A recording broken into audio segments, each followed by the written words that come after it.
वालेकुम व्यूअर्स, कैसे हैं आप लोग? सब ठीक हैं? आज साकाज एकेडमी के चैनल से सारा कबीर आप लोगों के साथ एक दफ़ा फिर।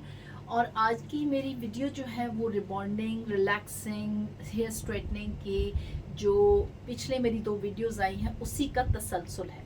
यानी स्टेप बाय स्टेप मैं आप लोगों को छोटी छोटी वीडियोस के ज़रिए आपको समझाना चाहती हूँ कि ये प्रोसेस कैसे करते हैं और ये केमिकल्स कैसे वर्क करते हैं।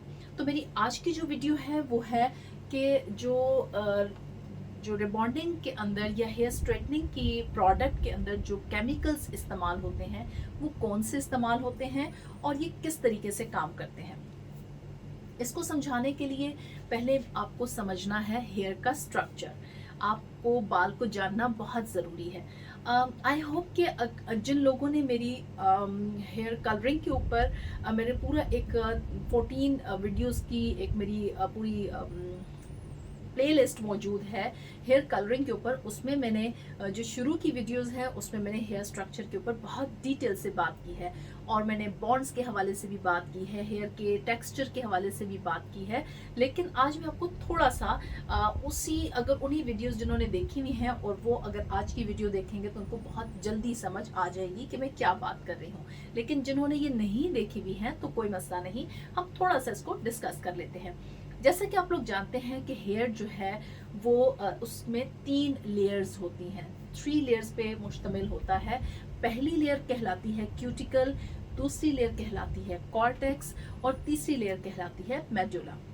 अब जो पहली 2 लेयर्स हैं क्यूटिकल, कॉर्टेक्स, ये 2 बहुत इंपॉर्टेंट लेयर्स हैं।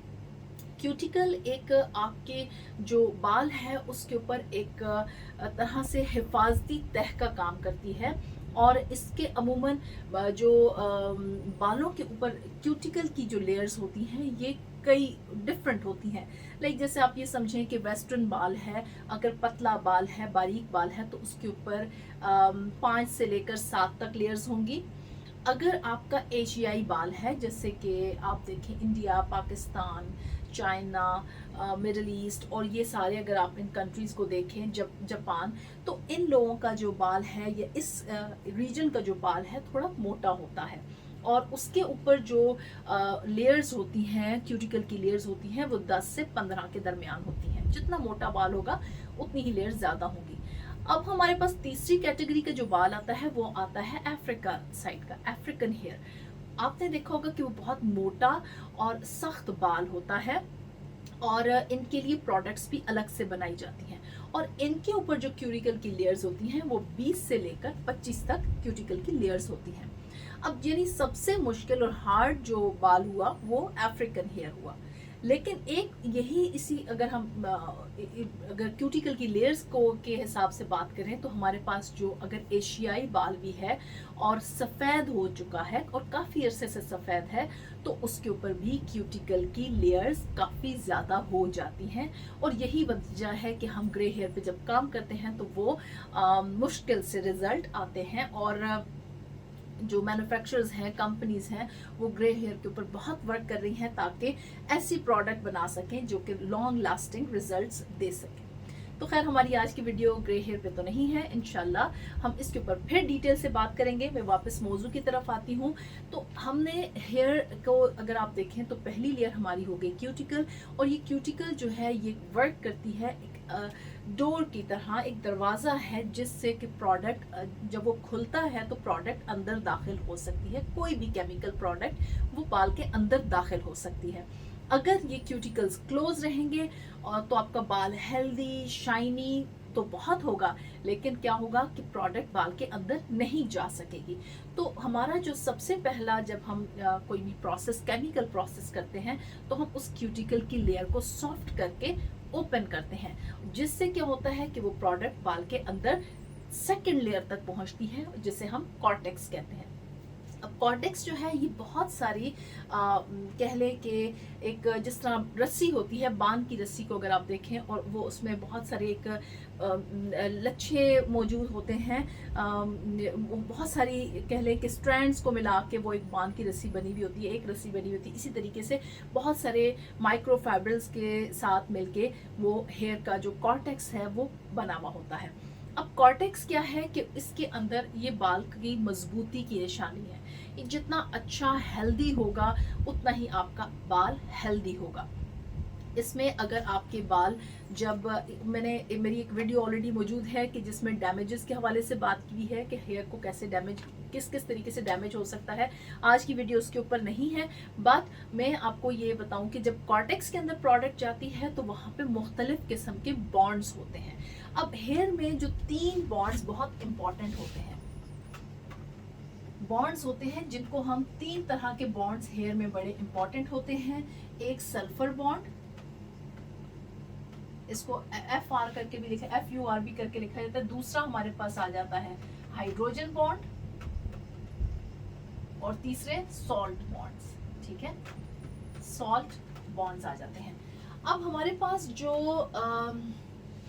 सल्फर बॉन्ड होते हैं, जिनको हम डाइसल्फाइड बॉन्ड भी कहते हैं, ये हमारा सबसे ज्यादा स्ट्रॉन्ग बॉन्ड होता है। लेकिन उससे पहले मैं सॉल्ट बॉन्ड के ऊपर बात करूंगी। ये सॉल्ट बॉन्ड्स जो हैं ये हमारे सेकंड नंबर के स्ट्रॉन्ग बॉन्ड्स होते हैं। और जो सबसे कमज़ोर बॉन्ड होता है ये हाइड्रोजन बॉन्ड होता है। हाइड्रोजन बॉन्ड इतना कमज़ोर होता है कि ये पानी, जब हम बालों को पानी लगाते हैं, वेट करते हैं, ये शैम्पू करते हैं, तो वो उससे भी टूट जाते हैं। और अक्सर आप इसकी मिसाल ऐसे ले लें कि जब आपने जो बहुत टाइटली कर्ली बाल होगा, जब वो वॉश होता है तो उसमें कर्ल्स उसके लूज हो जाते हैं, क्योंकि वो हाइड्रोजन बॉन्ड जो हैं वो उन ब्रेक हो जाते हैं। लेकिन जब बाल ड्राई होता है तो वो फिर से उसमें टाइट कर्ल्स आ जाते हैं। तो जो हाइड्रोजन बॉन्ड है ये पानी से भी आपका इफेक्ट होता है। शैम्पू, कोई भी स्ट्रॉन्ग शैम्पू कर लें या लाइट शैम्पू कर लें, उससे भी इफेक्ट होता है। और इसमें जो इम्पोर्टेंट चीज़ ये है कि हमारे बाल का जो 50% जो मजबूती है वो हाइड्रोजन बॉन्ड की वजह से होती है। इलास्टिसिटी भी, और जो हमारी जो उसकी स्ट्रेंथ है, बाल की स्ट्रेंथ है, वो भी हाइड्रोजन बॉन्ड की वजह से होती है। दूसरे हमारे पास आता है सॉल्ट बॉन्ड। सॉल्ट बॉन्ड जो है ये जब हम कोई भी, जैसे टेम्पररी हमने अपने बालों का चेंज करना है, लाइक अगर हमारे बाल कर्ली हैं तो हमने उसको आयरन के साथ पकड़ के स्ट्रेट किया तो वो स्ट्रेट हो जाते हैं। तो वो बेसिकली सॉल्ट बॉन्ड्स के ऊपर हम काम कर रहे होते हैं।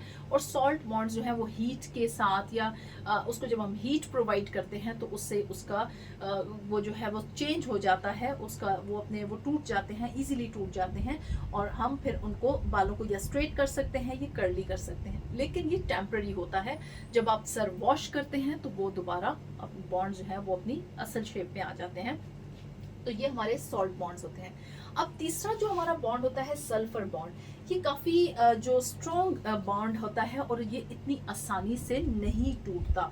इसकी जो ये हमारे जो जेनेटिकली, या आप ये कह लें कि आप जब पैदा होते हैं तो उस वक्त ये बॉन्ड्स हमारे साथ उसी बालों के साथ ग्रो करते हैं, और फिर उसमें ये इस चीज़ का तयन करते हैं कि ये आपका बाल कर्ली होगा, स्ट्रेट होगा, वेवी होगा। ये जो बॉन्ड्स हैं ये इस चीज़ का तयन करते हैं। तो इसलिए इन बॉन्ड्स को, सल्फर बॉन्ड्स को तोड़ने के लिए हमें मुख्तलिफ किस्म के केमिकल्स की ज़रूरत होती है। और वो केमिकल्स जो हैं वो हम हेयर स्ट्रेटनिंग की प्रोडक्ट्स के ज़रिए, या अगर हमने बाल स्ट्रेट थे, हमने उनको कर्ली करना है, वेवी करना है, तो हम पर्म लोशंस के ज़रिए हम उनको इन बॉन्ड्स को तोड़ते हैं। और ये बॉन्ड्स जो हैं ये इस बगैर केमिकल्स के नहीं टूट सकते। इनको तोड़ने के लिए हम एक स्ट्रॉन्ग केमिकल, जितना ज़्यादा मजबूत बॉन्ड होगा उतना स्ट्रॉन्ग केमिकल हमें चाहिए होगा। और ये मैं इन केमिकल्स, कौन से केमिकल्स होते हैं इसके ऊपर मैं फिर वीडियो बनाऊंगी। लेकिन आज के लिए आप लोगों के इतना ही कि जो हमारी जो स्ट्रेटनिंग क्रीम्स हैं वो किस तरीके से काम करती हैं, कि वो सल्फर बॉन्ड्स के ऊपर वो वर्क करती हैं, और सल्फर बॉन्ड्स को तोड़ के फिर उसके बाद हम प्रोसेस करते हैं अपना फिक्सर लगाने का, न्यूट्रलाइज़र लगाने का। और न्यूट्रलाइज़र हम इसलिए लगाते हैं कि जो हमारा बॉन्ड ब्रेक हो चुका है वो उसमें उस जगह पे फिक्स हो जाए, उस कंडीशन में फिक्स हो जाए। और इसमें एक चीज़ मैं आपको इम्पॉर्टेंट चीज़ ये बताना चाहूँगी कि जब हम स्ट्रेटनिंग की प्रोडक्ट्स इस्तेमाल करते हैं उससे बालों का pH लेवल बहुत हाई हो जाता है। इस वक्त अगर देखा जाए तो हेयर ड्रेसिंग की इंडस्ट्री में जो सबसे ज़्यादा स्ट्रॉन्ग प्रोडक्ट्स हैं वो जिसमें हम अपने बालों के pH लेवल को बहुत हाई कर लेते हैं, वो हैं हेयर स्ट्रेटनिंग की प्रोडक्ट्स, जिसमें हमारे बालों का pH लेवल 10 से 14 तक चला जाता है। यानी 10 माइल्ड का है और 14 जो है वो सबसे ज़्यादा जो स्ट्रॉन्ग प्रोडक्ट होगी उसका पीएच लेवल 14 हो जाएगा। तो ऐसी सूरत में जब हम इतना हाई अपने बाल को अल्कलाइन कर लेते हैं तो ज़रूरी होता है कि बालों को जब वापस उनके पीएच लेवल पे लाया जाए, और उसके लिए फिर हम जब न्यूट्रलाइजर्स इस्तेमाल करते हैं तो न्यूट्रलाइजर एसिडिक होते हैं, ये काफ़ी एसिडिक होते हैं और ये बालों के पीएच लेवल के साथ को भी बैलेंस करते हैं, साथ साथ आपके उस जो आपने बालों का बॉन्ड ब्रेक किया होता है उसको उसकी पोजीशन में फिक्स कर देते हैं, जिससे कि आपकी जो भी स्ट्रेटनिंग का प्रोसेस हुआ हुआ है वो लॉन्ग लास्टिंग हो जाता है। तो आज की वीडियो इतनी ही। इंशाल्लाह मैं 4th वीडियो के साथ जल्द आप लोगों के सामने आऊंगी और हम रिबॉन्डिंग के ऊपर मजीद बात करेंगे। टिल देन, अल्लाह हाफिज।